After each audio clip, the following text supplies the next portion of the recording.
কৃপণ শীর্ষেন্দু মুখোপাধ্যায়। কদম্ববাবু মানুষটা যতটা না গরিব তার চেয়েও ঢের বেশি কৃপণ। তিনি চণ্ডীপাঠ করেন কিনা কে জানে, তবে জুতো সেলাই যে করেন তা সবাই জানে, আর করেন মুচির পয়সা বাঁচাতে। তবে আরও একটা কারণ আছে। একবার এক মুচি তার জুতো সেলাই করতে নারাজ হয়ে বলেছিল, এটা তো জুতো নয়, জুতোর ভূত, ফেলে দিন গে। বাস্তবিকই জুতো জোড়া এত ছেঁড়া আর তাপ্পি মারা যে সেলাই করার আর জায়গাও ছিল না। তিনি কদম্ববাবু, তাই দমলেনও না। একটা গুণ ছুঁচ আর খানিকটা সুতো জোগাড় করে নিজেই লেগে গেলেন সেলাই করতে। জুতো সেলাই থেকেই তার ঝোঁক গেল অন্যান্য দিকে। জুতো যদি পারা যায় তাহলে ছাতাই বা পারা যাবে না কেন? সুতরাং ছেঁড়া ভাঙা ছাতাটাও নিজেই সারাতে বসে গেলেন। এরপর ইলেকট্রিক মিস্ত্রির কাজ, ছুতোরের কাজ, ছুরি কাঁচি ধার দেয়া, শিল কাটানো, ফুটো কলসি ঝালাই করা, ছোটোখাটো দর্জির কাজ সবই নিজে করতে লাগলেন। এর ফলে যে উনি বাড়ির লোকের কাছে খুব বাহবা পান তা মোটেই নয়, বরং তার বউ আর তার ছেলেমেয়েরা তার এই কৃপণতায় খুবই লজ্জায় লজ্জায় থাকে। বাইরের লোকের কাছ থেকে তাদের মুখ দেখানো ভার হয়। কিন্তু কদম্ববাবু নির্বিকার। পয়সা বাঁচানোর যত রকম পন্থা আছে সবই তার মাথায় খেলে যায়। তার বাড়িতে ঝি চাকর নেই, জমাদার আসে না, নর্দমা পরিষ্কার থেকে বাসন মাজা সবই কদম্ববাবু, তার বউ আর ছেলে মেয়েরা করে নেয়। ছোট ছেলে বায়না ধরল ঘুড়ি লাটাই কিনে দিতে হবে। কদম্ববাবু একটুও না ঘাবড়ে বসে গেলেন ঘুড়ি বানাতে। পুরনো খবরের কাগজ দিয়ে ঘুড়ি আর কৌটো ছেদা করে তার মধ্যে একটা ডান্ডা গলিয়ে লাটাই হলো। ঘুড়িটা উড়ল না বটে, কিন্তু কদম্ববাবুর পয়সা বেঁচে গেল। এহেন কদম্ববাবু একদিন অফিস থেকে বাড়ি ফিরছেন। 4 মাইল রাস্তা তিনি হেঁটেই যাতায়াত করেন। হাঁটতে হাঁটতে হঠাৎ মাঝ রাস্তায় ঝেঁপে বৃষ্টি এলো। সস্তা ফুটো ছাতায় জলও আটকালো না। কদম্ববাবু ভিজে ভূত হয়ে যাচ্ছিলেন। তাড়াতাড়ি একটা পুরনো বাড়ির রকে উঠে ঝুল বারান্দার তলায় দাঁড়িয়ে বৃষ্টির ছাঁট থেকে আত্মরক্ষা করার চেষ্টা করতে লাগলেন। হঠাৎ পিছনে প্রকাণ্ড দরজাটা খুলে গেল। একজন বুড়ো মতো লোক মুখ বাড়িয়ে এক গাল হেসে বলল, এই যে শ্যামবাবু, এসে গেছেন তাহলে? আসুন আসুন, ভিতরে আসুন। কদম্ববাবু তটস্থ হয়ে বললেন, আমি তো শ্যামবাবু নই। না হলেই বা শুনছে কে? কর্তাবাবু দাবার ছক সাজিয়ে বসে আছেন যে, দেরি হলে কুরুক্ষেত্র করবেন। এই কি রঙ্গরসিকতার সময়? আসুন আসুন। কদম্ববাবু সভয়ে বললেন, আমি তো দাবা খেলতে জানি না। লোকটা আর সহ্য করতে পারল না। কদম্ববাবুর হাতটা ধরে দরজার মধ্যে টেনে নিয়ে বলল, আচ্ছা লোক, যা হোক, আপনি রসিক লোক তা আমরা সবাই জানি, তা বলে সবসময় কি রসিকতা করতে হয়? ভিতরে ঢুকে কদম্ববাবুর চোখ ছানা বড়া হয়ে গিয়েছিল। এইসব পুরনো বনেদি বাড়িতে তিনি কখনো ঢোকেননি। যেদিকে তাকান চোখ যেন ঝলসে যায়। মার্বেল পাথরে বাঁধানো মেঝে থেকে শুরু করে ঝাড়বাতি অবধি সবই টাকার গন্ধ ছড়াচ্ছে।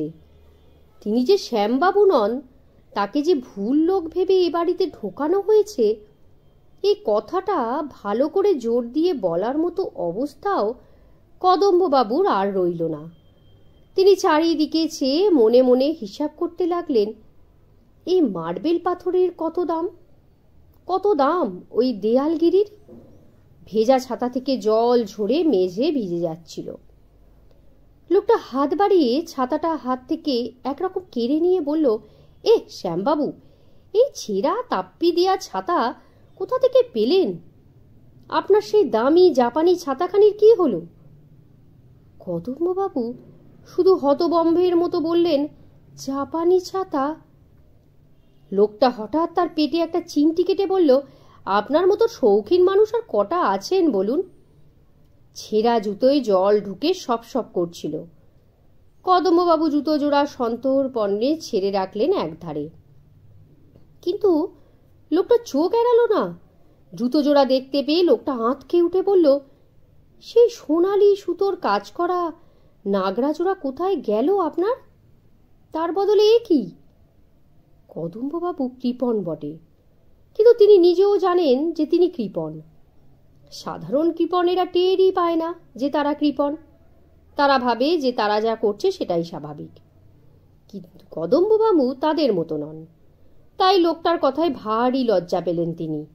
এমনকি তিনি যে শ্যামবাবু নন এই কথাটাও ভুলে গিয়ে তিনি বলে ফেললেন, বর্ষাকাল বলে নাগরাজোড়া পড়িনি। লোকটা একটু তাচ্ছিল্যের ভাব করে বলল, যার 150 জোড়া জুতো সে আবার সামান্য নাগরার মায়া করবে, এটা কি ভাবা যায়? শ্যামবাবু ছেঁড়া জুতো পরে বাবুর বাড়ি আসছেন, এই যে কলি শেষ হয়ে এলো। কদম্ববাবু এ কথা শুনে সভয়ে আর চোখে নিজের পোশাকটাও দেখে নিলেন। পরনে মিলের মোটা ধুতি, গায়ে একটা সস্তা ছিটের শার্ট। শ্যামবাবু নিশ্চয়ই এই পোশাক পরেন না। যেন তার মনের কথাটি টের পেয়েই লোকটা হঠাৎ বলে উঠল, না, আজ বোধহয় আপনি ছদ্মবেশ ধারণ করেই এসেছেন শ্যামবাবু। তা ভালো, বড় লোকেদেরও কি মাঝে মাঝে গরিব সাজতে ইচ্ছে যায় না? নইলে শ্যামবাবুর গায়ে তালিমারা জামা, পরনে হেঁটো ধুতি হয় কি করে? কদম্ববাবু বিগলিত হয়ে হাসলেন, বললেন, ঠিক ধরেছেন বটে। হলঘরের পর দরদালান। আহা, দরদালানেরও কি শ্রী! দুধারে পাথরের সব মূর্তি, বিশাল বিশাল অয়েল পেন্টিং, পায়ের নিচে নরম কার্পেট। এসব জিনিস চর্মচক্ষে বড় একটা দেখেননি কদম্ববাবু, তা শুনেছেন। টাকার কতখানি অপচয় যে এত হয়েছে তা ভেবে তার মাথা ঘুরতে লাগলো। দুধারে সারি সারি ঘর, দরজায় ব্রোকেট বা ওই জাতীয় জিনিসের পর্দা ঝুলছে। দেয়ালগিরি আর ঝাড় লণ্ঠনের তো ছড়াছড়ি। এক একটা ঝাড়ের দাম যদি 1000 টাকা করেও হয় কমপক্ষে। না, কদম্ববাবু আর ভাবতে পারলেন না। লোকটা দর দালানের শেষে একটা চওড়া সিঁড়ি বেয়ে উঠতে বলল, কর্তাবাবুও আজ আপনাকে দেখে মজা পাবেন। যা একখানা ছদ্মবেশ লাগিয়ে এসেছেন আজ। কদম্ববাবু হে হে করে অপ্রতিভ হাসি হাসলেন। সিঁড়ি যে এরকম বাহারি হয় তা কদম্ববাবুর কল্পনাতেও ছিল না। আগা গোড়া পাথরে বাঁধানো, কার্পেটে মোড়া এ সিঁড়িতে পা রাখতেও তার লজ্জা করছিল। দোতলায় উঠে কদম্ববাবু একেবারে বিমূঢ় হয়ে গেলেন। রাজ দরবারের মতো বিশাল ঘর, রূপোয় একেবারে রূপের হাট খুলে বসে আছে। যেদিকে তাকান সেদিকেই রূপো। রূপোর ফুলদানি, রূপোর ফুলের টব, রূপোর টেবিল, রূপোর চেয়ার, দেয়ালে রূপোর বাঁধানো বড় বড় ফটো। কদম্ববাবু চোখ পিটপিট করতে লাগলেন। লোকটা একটু ফিচকে হেসে বলল, হলো কি শ্যামবাবুর? এ বাড়ি কি আপনার অচেনা? রূপমহলে দাঁড়িয়ে থাকলেই কি চলবে? কর্তাবাবু যে সোনা মহল্লায় আপনার জন্য বসে থেকে থেকে হেদিয়ে পড়লেন, আসুন তাড়াতাড়ি। সোনা মহল্লা? কদম্ববাবুর বেশ ঘাম হতে লাগলো। রূপমহলেই যে লাখো লাখো টাকা ছড়িয়ে আছে চারধারে। কিং খাবের একটা পর্দা সরিয়ে লোকটা বলল, যান, ঢুকে পড়ুন। কদম্ববাবু কাঁপতে কাঁপতে সোনা মহল্লায় ঢুকলেন। কিন্তু ঢুকেই যে কেন মূর্ছা গেলেন না সেটাই অবাক হয়ে ভাবতে লাগলেন তিনি। সোনা মহল্লার সব কিছুই সোনার, এমনকি পায়ের তলার কার্পেটটাই অবধি সোনার সুতোর কাজ।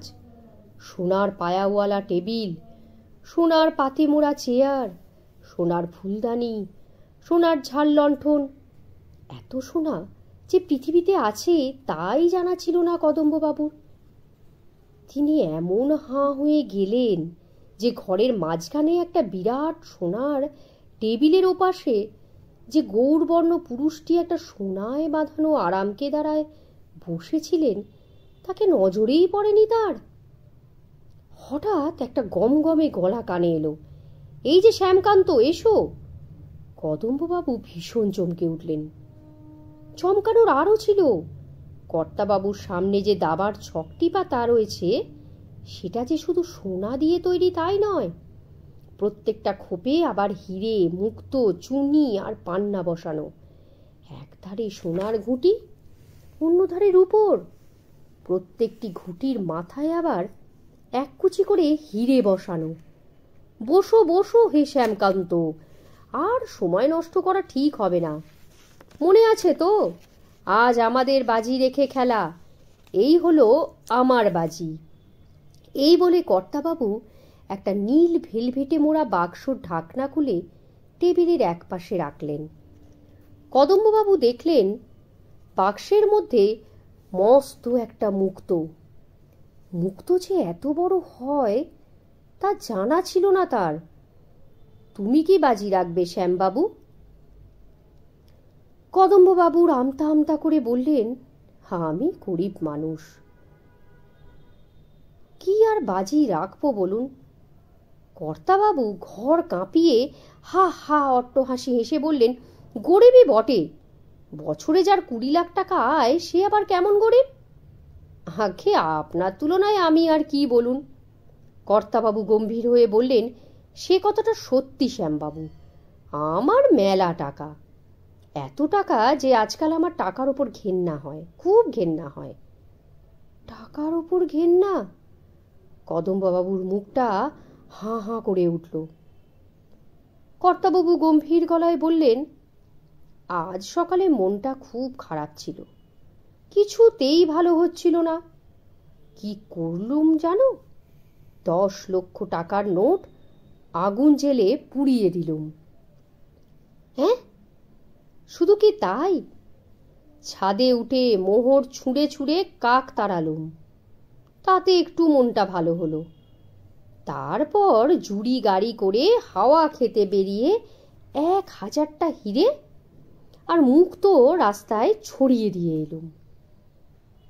কদম্ববাবু দাঁতে দাঁত চেপে কোনো রকমে নিজেকে সামাল দিলেন। লোকটা বলে কি? কর্তাবাবু নিজেই বললেন, টাকা পয়সা, হিরে জহরত তো আমার দরকার নেই, তুমি বরং তোমার পকেটের ওই কলমটা বাজি ধরো। কলম? কদম্ববাবু শিউরে উঠলেন। মাত্র 8 আনায় ফুটপাত থেকে কেনা। তবু কদম্ববাবু উপায়ন্তর না পেয়ে কলমটাই রাখলেন মুক্তোর উল্টো দিকে। কিন্তু চাল, দাবার যে কিছুই জানেন না কদম্ববাবু। চোখ বুজে একটা ঘুঁটি এগিয়ে দিলেন কদম্ববাবু। কর্তাবাবু বললেন, সাবাস। কদম্ববাবু চোখ মেলে একটা শ্বাস ছাড়লেন। তারপর বুদ্ধি করে কর্তাবাবুর দেখা দেখি কয়েকটা চাল দিয়ে ফেললেন। হঠাৎ কর্তাবাবু সবিস্ময়ে বলে উঠলেন, এ কি, তুমি যে কিস্তি দিয়ে বসে আছো আমাকে? হ্যাঁ, কি কাণ্ড, আমি যে মাত। তারপরেই কর্তাবাবু হঠাৎ ঘর কাঁপিয়ে হা হা হা হা করে অট্টহাসি হাসতে লাগলেন। সে এমন হাসি যে কদম্ববাবুর মাথা ঝিমঝিম করতে লাগলো, চোখে অন্ধকার দেখতে লাগলেন, ভয়ে চোখও বুজে ফেললেন। যখন চোখ মেললেন তখন কদম্ববাবু হাঁ। কোথায় সোনার ঘর, কোথায় রূপোর ঘর, কোথায় সেই ঝাড়বাতি আর দেয়ালগিরি, কোথায় আসবাবপত্র? এই যে ঘুরঘুরটে অন্ধকার, ভাঙা সোদা একটা পোড়ো বাড়ির মধ্যে বসে আছেন তিনি। চারিদিকে চুন বালি খসে ডাঁই হয়ে আছে, চতুর্দিকে মাকড়সার জাল, ইঁদুর দৌড়চ্ছে। কদম্ববাবু আতঙ্কে একটা চিৎকার দিলেন, তারপর ছুটতে লাগলেন। সেই বাড়িরই এমনই দশা, কে বিশ্বাস করবে? মেঝের পাথর সব উঠে গেছে, সিঁড়ি ভেঙে ঝুলে গেছে, দরদালানের দেয়াল ভেঙে পড়েছে। কদম্ববাবু পড়ি কি মরি করে ধ্বংসস্তূপ থেকে বেরিয়ে কোনো রকমে বাইরের দরজায় পৌঁছলেন। দরজাটা অক্ষত আছে। কদম্ববাবু দরজাটা কড়া ধরে হ্যাঁচকা টান মারতেই সেটি খুলে গেল। কদম্ববাবু হঠাৎ দাঁড়িয়ে পড়লেন। তারপর ভাবতে লাগলেন, সত্যি তো, টাকা বাঁচিয়ে হবেটা কি? শেষে তো ওই ভূতের বাড়ি। বুক ফুলিয়ে কদম্ববাবু একটা দোকানে ঢুকে একটা বাহারি ছাতা কিনে ফেললেন। জুতোর দোকানে ঢুকে কিনলেন এক জোড়া নতুন জুতো। তারপর আবার ভাবতে লাগলেন, শুধু নিজের জন্য কেনাকাটা করাটা তো ভালো দেখাচ্ছে না। তিনি আবার দোকানে ঢুকে গিন্নির জন্য শাড়ি ও ছেলে মেয়েদের জন্য জামা কাপড়ও কিনে ফেললেন। মনটা তার বেশ ভালো হয়ে গেল।